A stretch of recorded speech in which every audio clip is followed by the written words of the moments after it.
शिरूर नगर परिषदेतून एक अत्यंत धक्कादायक आणि खळबळजनक बातमी समोर येतेय।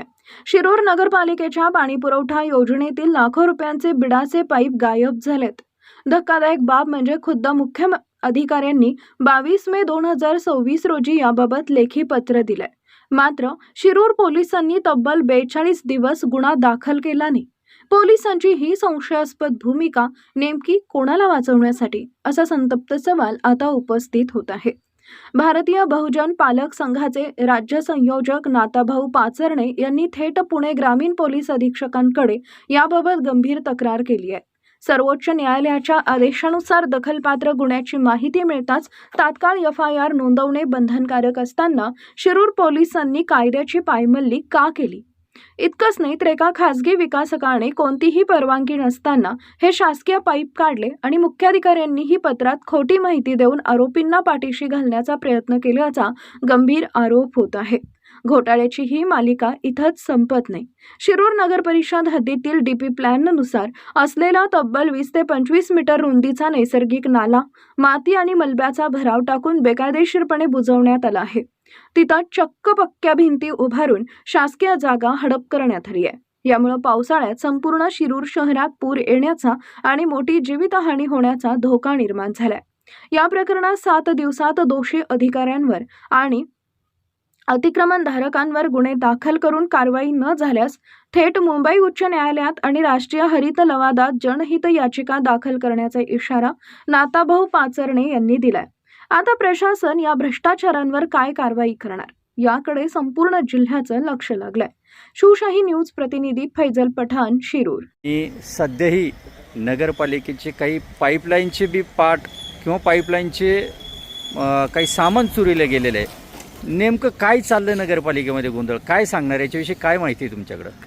खरं तर याच्यामध्ये जे समाजाच्या लोकांच्या करामधून ज्या पाईपलाईनचा खर्च असतो किंवा पाणीचा जो कर गोळा केला जातो या सगळ्या जनतेच्या पैशाचा हा अपहार चाललेला आहे। शिरूर नगर परिषदेचे मुख्याधिकारी आणि सोकावलेले भ्रष्ट अधिकारी या सगळ्यांनी मिळून एका खाजगी बिल्डरला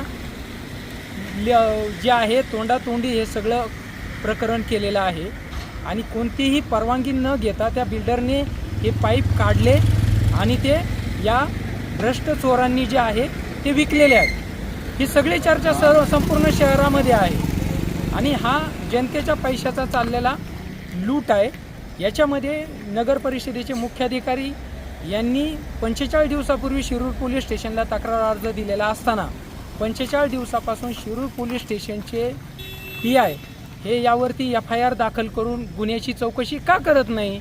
याच्यामध्ये जे कोणी संबंधित नगर परिषदेचे अधिकारी आहेत त्यांची सुद्धा कार्यालयामधून सुट्टी घेऊन गायब असल्याची चर्चा आहे। कारण त्यांना आता भीती निर्माण झालेली आहे की ही चोरी तर झालेली आहे परंतु ती जनतेसमोर येण्याची सुरुवात झालेली आहे। त्यामुळं त्यामधले काही जे अधिकारी आहेत आपण त्यांची नावं पुढच्या भागामध्ये पुराव्यानिशी देणार आहोत। नेमकं हे जे चोरीला गेलेले पाईपलाईनचे पार्ट आहेत याच्यासाठी काय प्रशासनाचे किंवा पोलीस प्रशासन याच्यामध्ये काही दोषी आढळण्याचे काही चान्सेस आहे का किंवा तुमचा असं आरोप आहे का हे सगळे दोषी आढळणार आहेत? 100% जर एखाद्याच्या खाजगी जागेमध्ये जरी नगर परिषदेची सार्वजनिक प्रशासनाची जर पाण्याची पाईपलाईन असेल जसं MSEBचा खांब असतो तो जर शिफ्ट करायचा असेल तर त्याला नगर परिषद MSEB कार्यालयाला पत्रव्यवहार करून त्याचं चलन भरून तो शिफ्ट केला जातो।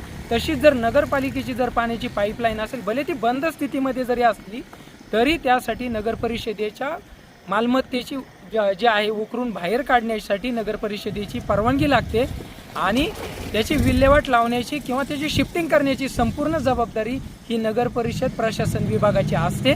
त्यामध्ये खाजगी व्यक्तीने जर विना परवानगी जर हे खोदकाम करून त्यामधले पाईप काढून जर विकले असतील तर हा मोठा भ्रष्टाचार आणि गुन्हा आहे। या संबंधित व्यक्तीवरती शिरूर पोलीस स्टेशनमध्ये त्याच्या नावासहित तक्रार अर्ज दिलेला असताना सुद्धा आजवर त्यावरती कोणताही गुन्हा दाखल झालेला नाही। मग हा सरळ हा गुन्हा दडपण्याचा प्रयत्न आहे आणि हे सर्वसामान्य जनतेच्या कराची लूट चाललेली आहे असा आमचा स्पष्ट आरोप आहे। ताज्या घडामोडी जाणून घेण्यासाठी शिवशाही न्यूज यूट्यूब चॅनलला सबस्क्राईब करा। आपण हा व्हिडिओ फेसबुकवर पाहत असाल तर फेसबुक पेज फॉलो करा आणि शिवशाही न्यूज .com या आपल्या वेबसाईटलाही भेट द्या.